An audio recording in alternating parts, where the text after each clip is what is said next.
하나님께서 오늘 우리에게 주시는 말씀은 누가복음 24장입니다. 누가복음 24장 28절에서 43절까지 제가 받들어 읽겠습니다. 그들이 가는 마을에 가까이 가매 예수는 더 가려 하는 것 같이 하시니 그들이 강권하여 이르되 우리와 함께 유하사이다. 때가 저물어 가고 날이 이미 기울었나이다 하니 이에 그들과 함께 유하러 들어가시니라. 그들과 함께 음식 잡수실 때에 떡을 가지사 축사하시고 떼어 그들에게 주시니 그들의 눈이 밝아져 그인 줄 알아 보더니 예수는 그들에게 보이지 아니하시는지라. 그들이 서로 말하되 길에서 우리에게 말씀하시고 우리에게 성경을 풀어 주실 때에 우리 속에서 마음이 뜨겁지 아니하더냐 하고 곧 그때로 일어나 예루살렘에 돌아가 보니 11 제자 및 그들과 함께한 자들이 모여 있어 말하기를 주께서 과연 살아나시고 시몬에게 보이셨다 하는지라. 두 사람도 길에서 된 일과 예수께서 떡을 떼심으로 자기들에게 알려주신 것을 말하더라. 이 말을 할 때 예수께서 친히 그들 가운데 서서 이르시되 너에게 평강이 있을지어다 하시니 그들이 놀라고 무서워하여 그 보는 것을 영으로 생각하는지라. 예수께서 이르시되 어찌하여 두려워하며 어찌하여 마음에 의심이 일어나느냐. 내 손과 발을 보고 나인 줄 알라. 또 나를 만져보라. 영은 살과 뼈가 없으되 너희 보는 바와 같이 나는 있느니라. 이 말씀을 하시고 손과 발을 보이시나 그들이 너무 기쁨으로 아직도 믿지 못하고 놀랍게 여길 때에 이르시되 여기 무슨 먹을 것이 있느냐 하시니 이에 구운 생선 한 토막을 드리니 받으사 그 앞에서 잡수시더라. 아멘. 코로나 사태가 점점 진전 국면으로 접어들고 있습니다. 코로나 사태를 기점으로 해서 매일같이 텔레비전에서 볼 수 있는 분이 계시는데 진료병관리본부의 본부장이신 정은경님이시지요. 이분은 감염병 위기 경보 수준이 심각 단계에 들어선 뒤로는 사람을 만날 시간도 거의 없었다고 합니다. 3월 달 그분이 쓴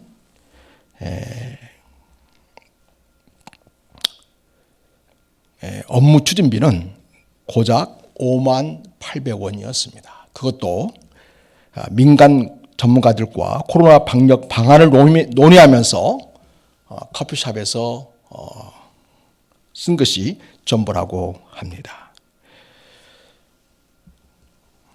정은경 본부장은 오전 10시에 출근해서 저녁 8시까지 긴급상황센터에서 직원들과 함께 근무를 하다가 이후에는 개인 사무실로 옮겨서 일을 하고 자정쯤에 퇴근했다고 합니다. 정 본부장의 자택은 서울 용산구에 있는데 2 내지 3주에 한 번 정도 올라가서 옷을 챙기러 다녀오는 정도로만 그렇게 지냈다고 하니 코로나 사태를 맞이해서 국민들의 건강과 안전을 얼마나 마음속에 담고 애쓰는가를 잘 알 수 있겠습니다. 대한민국 국민들의 건강을 위해서 초유를 실행해서 수고하시는 우리 정은경 본부장님 그리고 직원들 그리고 코로나 현장에서 방역을 위해서 수고하시고 또 진단과 또 치료를 위해 수고하시는 수많은 직원들과 그리고 봉사자들을 보면 너무 감사하고 존경스럽습니다. 코로나 바이러스보다 심각한 바이러스가 있다면 그것은 죄라는 바이러스입니다. 이 죄라고 하는 바이러스는 삶을 파괴하고 영원한 생명을 얻지 못하게 합니다. 사람을 영원한 지옥과 그래서 불못에 던져지게 하는 심각성이 있습니다. 또한 이 죄를 통해서 일하는 사단은 호시탐탐 믿는 사람들을 넘어뜨리고 의심을 갖게 하고 불신의 나락으로 떨어지게 합니다. 이런 상황에 처해 있는 우리들을 위해서 낮이나 밤이나 우리들을 지키시고 보호하시는 분이 계십니다. 바로 예수님이십니다. 성삼위 하나님이십니다. 언제나 우리와 동행하시면서 우리를 이런 죄악에서 지켜주시고 바른 믿음으로 이끌어 주시고 있습니다. 시편 121편을 보면 우리 주 하나님, 성삼위 하나님께서 얼마나 우리를 지키시고 보호하시고 책임지기 위해서 애쓰시는지를 알 수 있겠습니다. 4절에서 8절까지인데 제가 한 절, 여러분 한 절 이렇게 교독하겠습니다.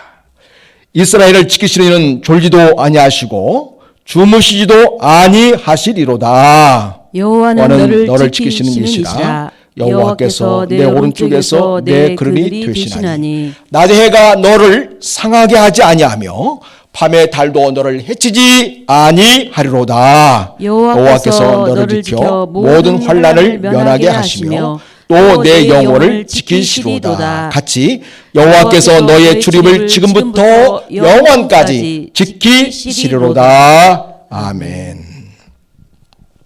이렇게 좋으신 성삼위 하나님께서 저와 여러분의 구주가 되시고 삶의 주인이 되셔서 우리를 지키시고 보호하고 있습니다.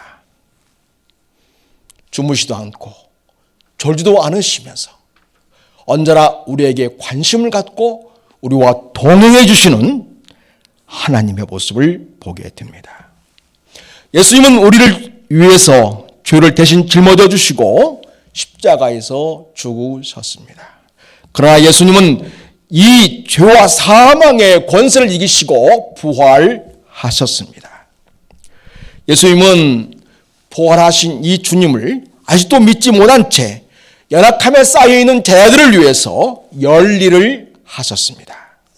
지난주에 우리는 두 제자가 예수님이 죽으신 것을 보고 낙심하고 또 제자들이 예수님이 부활하셨다는 이야기를 들었긴 했지만 그 사실을 믿지 못하고 낙심하여 엠마오로 내려가는 제자들을 보았습니다. 오늘 우리는 그런 제자들의 믿음을 세워주시려고 우리 예수님이 어떻게 일하시는지 알아보겠습니다. 이 본문의 말씀을 통해서 부활하신 예수님이 우리에게 어떤 분이신지를 깨닫고 믿음이 회복되는 시간이 될 수 있기를 바랍니다. 먼저 예수님은 우리와 동행하셔서 우리에게 믿음과 확증을 주십니다. 예수님은 제자들이 가는 데까지 같이 가려고 하셨다. 이렇게 말씀하고 있습니다. 28절입니다. 그들이 가른 마을에 가까이 가매 예수는 더 가려 하는 것 같이 하시니.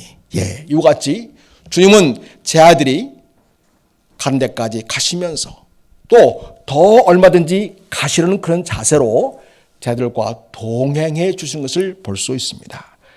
자, 그리고 예수님은 제자들이 머물면 그 머무는 곳에 같이 있으려고 하셨습니다. 29절 같이 합니다.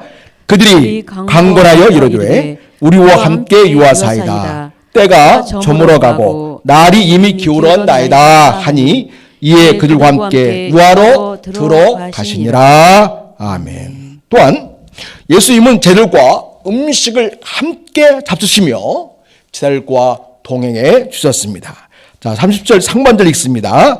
그들과 함께 음식 잡수실 때에. 또 예수님은 제자들과 마지막 만찬의 장면을 떠올리게 하는 방식으로 이 제자들에게, 두 제자들에게 떡을 나누어 주신 것을 보여주고 있습니다.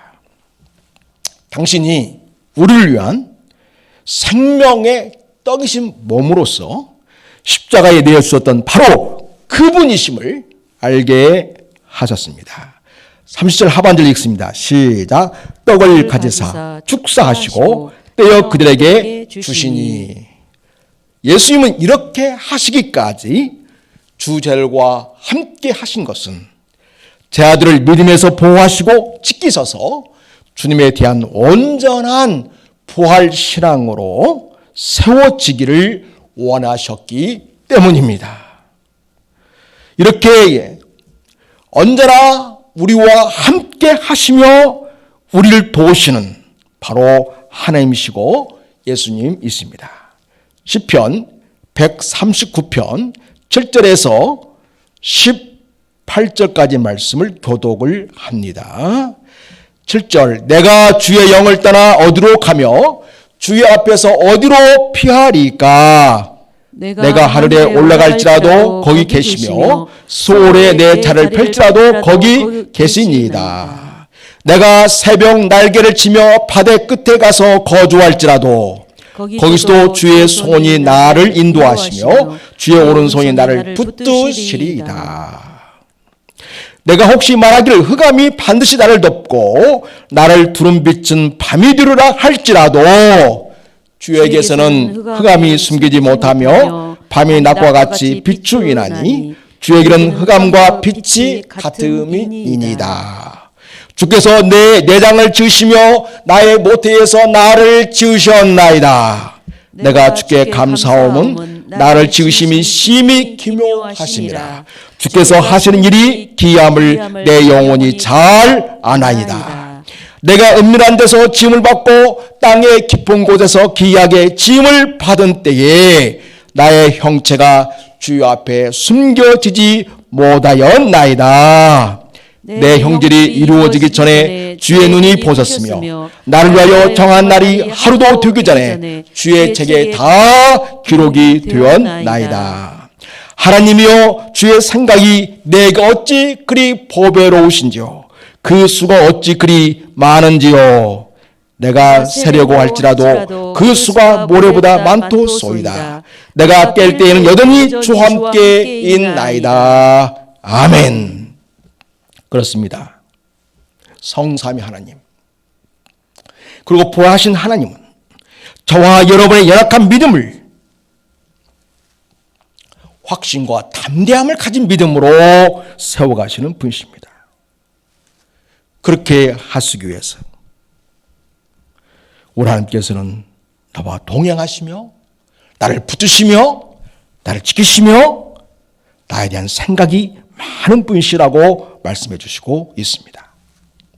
오늘 또 주님은 이 예배를 통하여서 우리와 함께 하시면서 이 두 제자들의 이야기를 듣고 주님이 부활하신 분심을 확신하는 믿음이 되기를 기대하고 있습니다.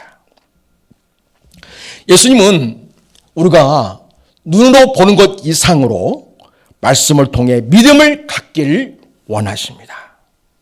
사람들은 보는 것만 믿는 경향이 있습니다. 주님은 부활하신 몸을 두 제자들이 보고 믿음이 세워지기를 원하셔서 동행하셨지만 그러나 이제는 주님이 보이지 않아도 예수님이 부활하신 분심을 믿는 믿음으로 세워지기를 기대하셨습니다. 우리 31절 같이 읽겠습니다. 그들의 눈이 밝아져 그인 줄 알아보더니 예수는 그들에게 보이지 아니하시는지라. 부활하신 예수님을 믿도록 그에게 몸을 보여주셨지만 이제 그들이 주님을 알아본 다음에는 더 이상 보이지 않으신 것은 이제는 믿음의 눈으로 부활하신 주님을 믿기를 바라시는 주님의 기대가 있기 때문이었습니다. 런던에 하나님은 없다라고 하는 주제로 과학자들이 모임을 가졌다고 합니다. 우리가 하나님을 어디에서 볼 수 있는가? 우리는 도무지 하나님을 볼 수가 없다. 어떻게 하나님을 증명할 수 있는가? 과학으로 하나님을 증명할 수 없다. 예수님이 부활했다고 하는데 그 부활하신 예수님을 어떻게 과학적으로 입증할 수 있는가? 입증할 수 없다. 그런 이건 다 거짓말이고 하나님은 계시지 않고 예수님은 부활하지 않았다. 이렇게 모든 후유의 결론을 내고 막 마치려는 즈음에 한 할머니가 손을 치셨습니다. 박사님들 잠깐 저에게 이야기할 시간을 주시겠습니까? 당황한 이 과학자님들이 그러면 말을 해보라고 이야기를 합니다. 박사님들, 집에 있는 사모님을 사랑하십니까? 네, 우리는 우리 아내를 사랑합니다. 그러면 그 사랑하는 마음을 몸속 어디에 있는지 그것을 꺼내서 제게 보여주시겠습니까? 이렇게 이야기를 했습니다. 박사님들, 여러분의 자녀들을 사랑하십니까? 그러면 그거 말고요. 우리는 우리 자녀들을 사랑합니다. 그러면 그 사랑하는 마음을 우리 몸속 어디쯤에 있는지 그것을 꺼내서 제게 보여주실 수 있겠습니까? 이렇게 할 때에 거기에 계신 모든 과학자들은 갑자기 꿀먹은 벙어리처럼 아무 말도 하지 못하게 되었습니다. 이 할머니 요지는 이렇습니다. 이 세상에는 눈으로 볼 수 없는 것들이 너무나 많다는 거죠. 그 중에 하나님은 영이시기 때문에 우리의 육신의 눈으로는 볼 수 없지만 믿음의 눈으로는 볼 수 있다는 것이었습니다. 그래서 이 과학자들에게 믿음의 눈으로 하나님을 볼 수 있기를 바란다는 메시지를 전했습니다. 여러분, 눈에 보이는 것이 전부가 아닙니다. 물리나 화학과 같은 지식만으로는 이 세상을 다 알 수 없고 더군다나 하나님에 대해 다 알 수 있는 것이 아닙니다. 주님을 믿음의 눈으로 보고 부활을 마음으로 믿는 믿음이 있는 성도 여러분이 되시기를 바랍니다.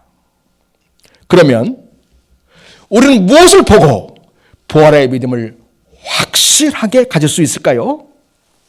예수님은 우리가 당신이 주신 말씀을 통해 부활의 믿음으로 굳건하게 세워지길 원하십니다. 32절 말씀 같이 읽습니다.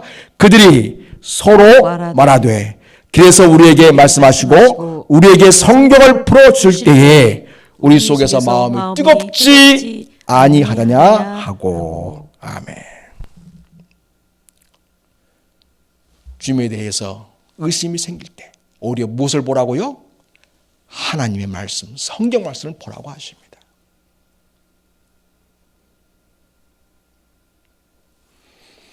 하나님의 그 말씀을 통해서 다시금 우리에게는 부활신앙을 회복하게 되고 연약한 믿음이 굳건하게 세워지는 은혜를 경험하게 된다는 것입니다.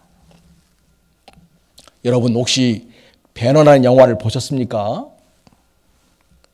이 배너 영화의 스토리를 집필하신 분은 루이스 윌리엄스라는 사람입니다. 이 사람은 미국 인디애나 출신인데 남북 전쟁에 참전해서 무공을 떨쳤던 대단한 분이십니다. 또 멕시코 총독을 역임했고 유교 사제를 지냈습니다. 그분이 배너를 집필한 것에 대해서 전설 같은 이야기를 전해주고 있습니다. 그 자신은 무신론자였다고 합니다.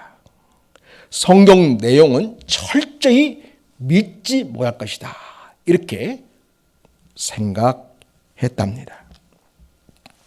그가 군대에 있을 때에 예수의 생애에 대해서 한번 글을 써보는 것이 어떻겠느냐 그런 제의를 받았습니다.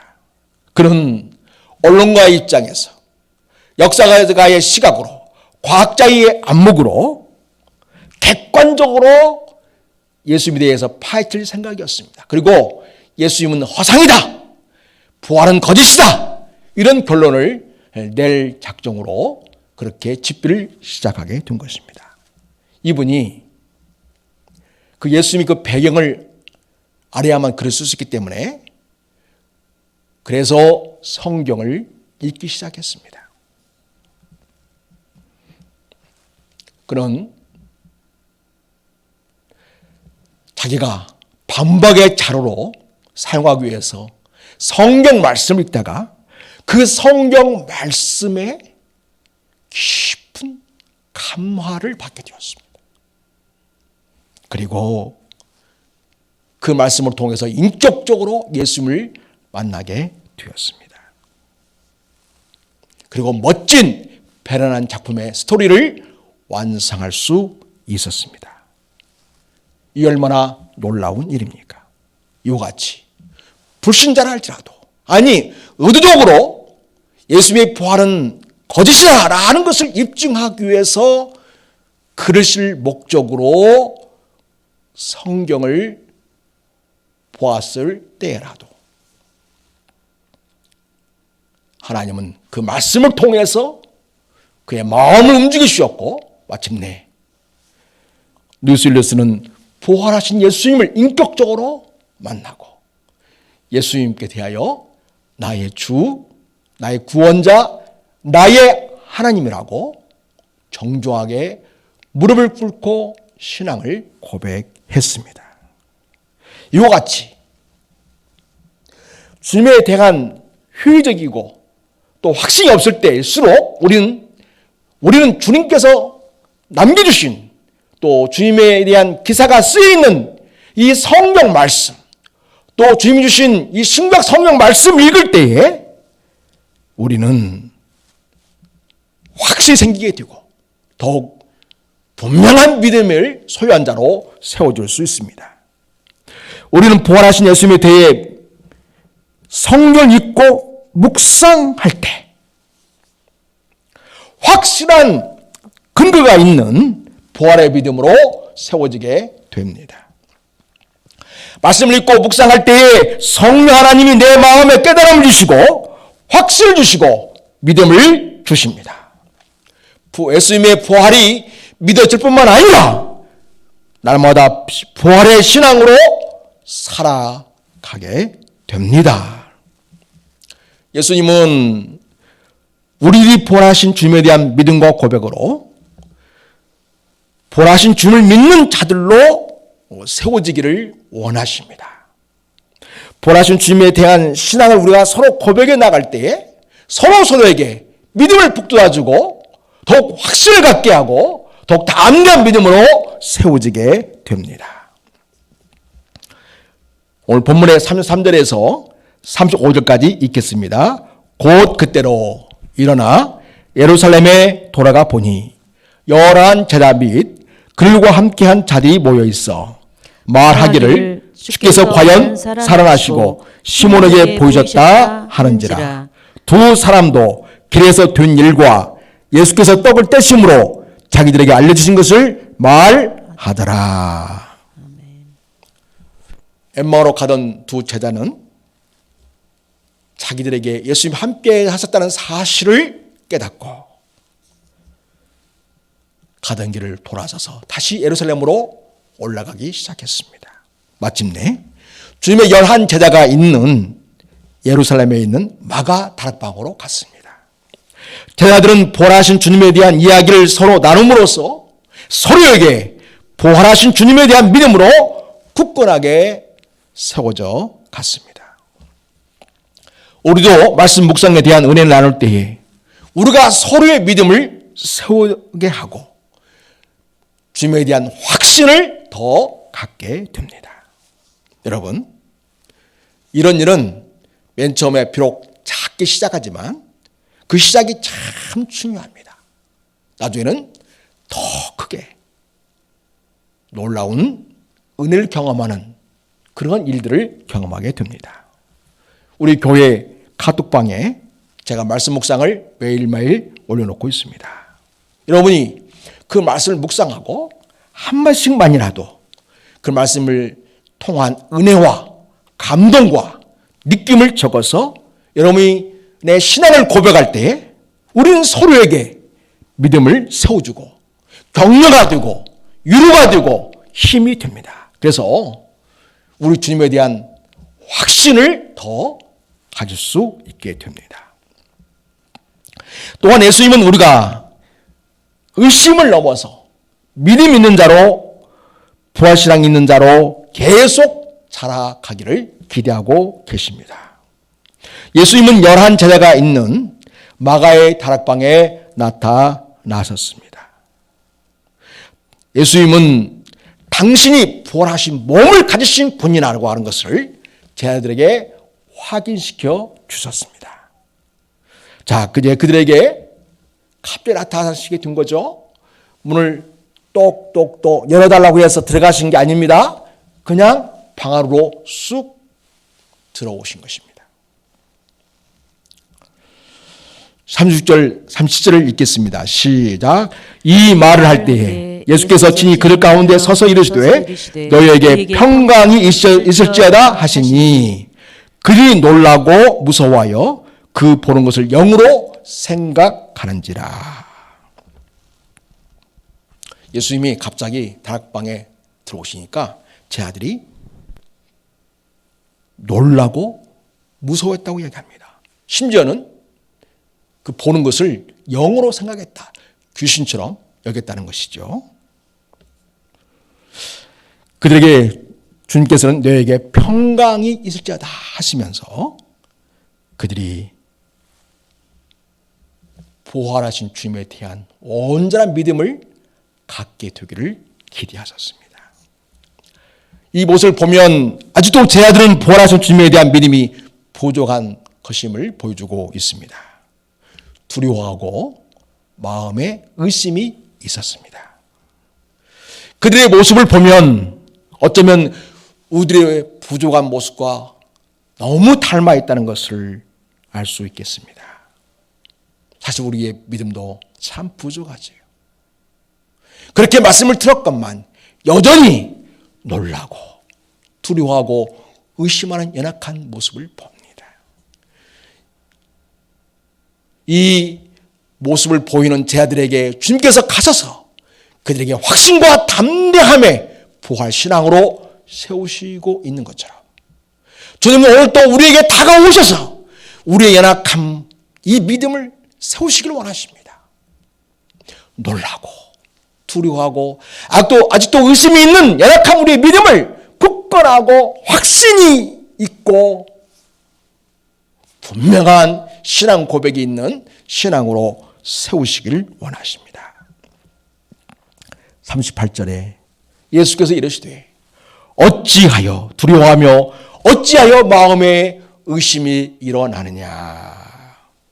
그러면서 주님은 제 아들에게 손과 발을 보여줍니다. 여러분 어떤 손과 어떤 발이겠습니까? 못 박힌 손이요 못 박힌 발입니다. 그리고 자기 몸을 만져보라고까지 하십니다. 여러분 39절 40절을 같이 읽겠습니다. 내 손과 발을 보고 나인 줄 알라. 또 나를 만져보라. 영은 살과 뼈가 없어되 너희 보는 바와 같이 나는 있느니라. 이 말씀을 하시고 손과 발을 보이시나. 네. 그런데요, 오늘 제 아들에게 이렇게 말씀하시는 것은 요한복음 20장에 나타나는 그 모습과는 좀 상반된 그런 모습입니다. 요한복음 20장 10절을 보면 예수님께서 막달라 마리아를 만났을 때에는 그 마리아에게 나를 붙들지 말라 이렇게 말씀하셨습니다. 요한복음 20장 10절을 읽겠습니다. 예수께서 이르시되 나를 붙들지 말라.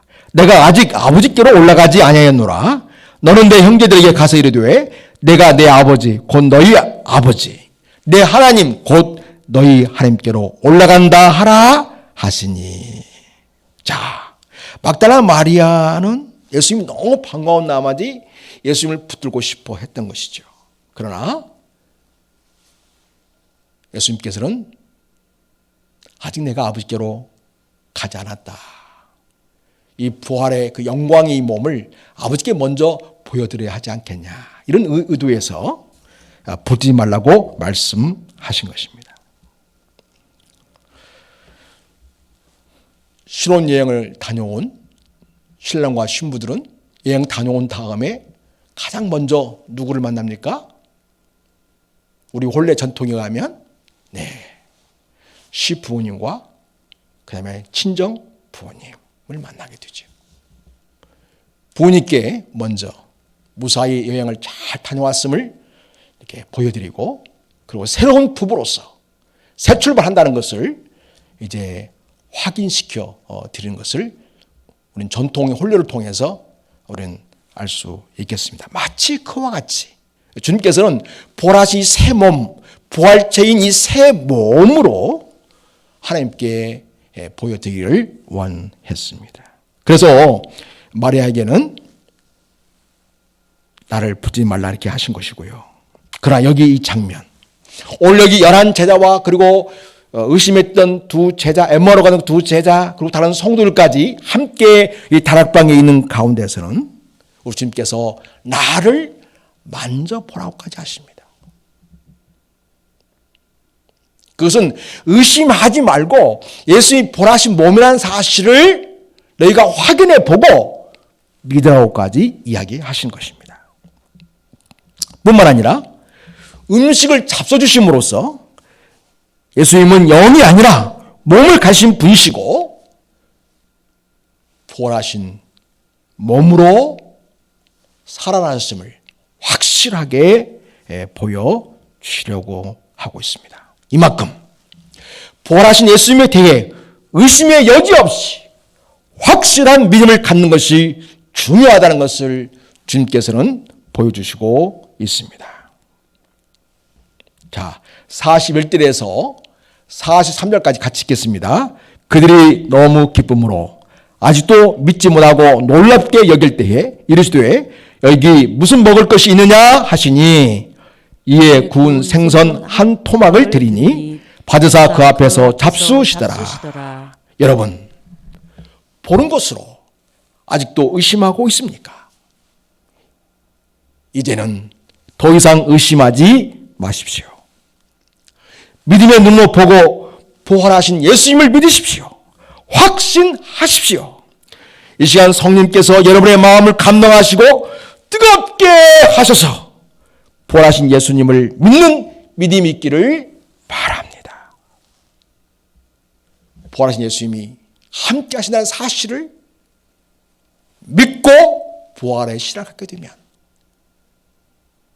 우리 삶에서 일어나는 수많은 일들, 그 일들로 인해서 우리가 놀라고 두려워하고 의심하면서 그렇게 살지 아니하고 이제는 모든 것을 주님께 온전히 맡기고 주님께서 함께 하심을 믿고 그리고 주님의 선한 인도하심을 신뢰하면서 한 걸음 한 걸음 문제를 접근해서 주님의 은혜 가운데서 믿음으로 해결해나가는 그런 자로 살아갈 수 있게 됩니다. 여러분, 아직도 보는 수준에 머물러 있는 믿음입니까? 아니면 믿음의 눈으로 보고 예수를 믿는 자이십니까? 부활하신 예수를 믿는다면 나도 예수님 때문에 부활하게 된다는 것을 믿으시기 바랍니다. 그러기에 우리는 더 이상 썩을 육신을 위해 사는 삶을 살지 아니하고 나를 위해 십자가에 죽으셨으나 부활하신 그 예수 그리스도를 위해 살고 진리와 복음을 위해 살고 하나님 나라와 아버지의 뜻을 이루기 위하여 사는 자임을 다시 한번 마음에 확인할 수 있기를 바랍니다.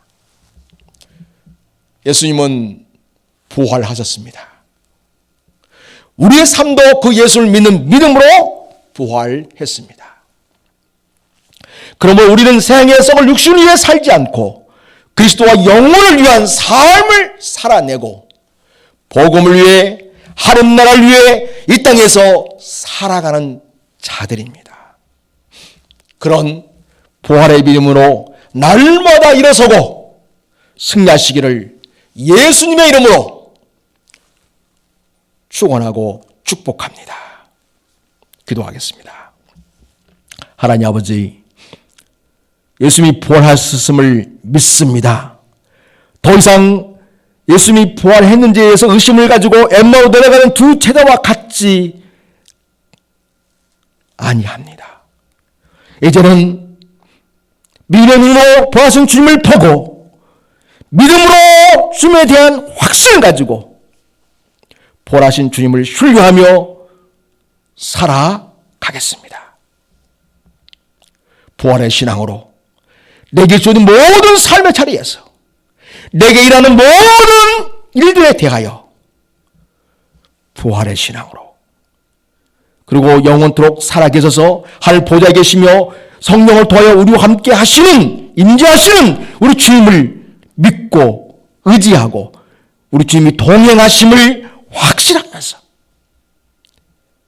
담대하고 의연하게 믿음으로 모든 일을 이루어가는 하나님의 자녀로 살아가기를 원합니다. 하나님 아버지, 우리에게 믿음을 주시옵소서. 우리에게 영의 눈을 열어 주시옵소서. 우리에게 부활의 신앙을 소유하게 하여 주시옵소서. 오늘날 이 시대에 진정 부활의 신앙을 가진 믿음의 자녀로 승리하도록 우리를 도와주시옵소서. 우리를 사랑하시는 주 예수 그리스도의 이름으로 축복하며 기도드립니다. 아멘.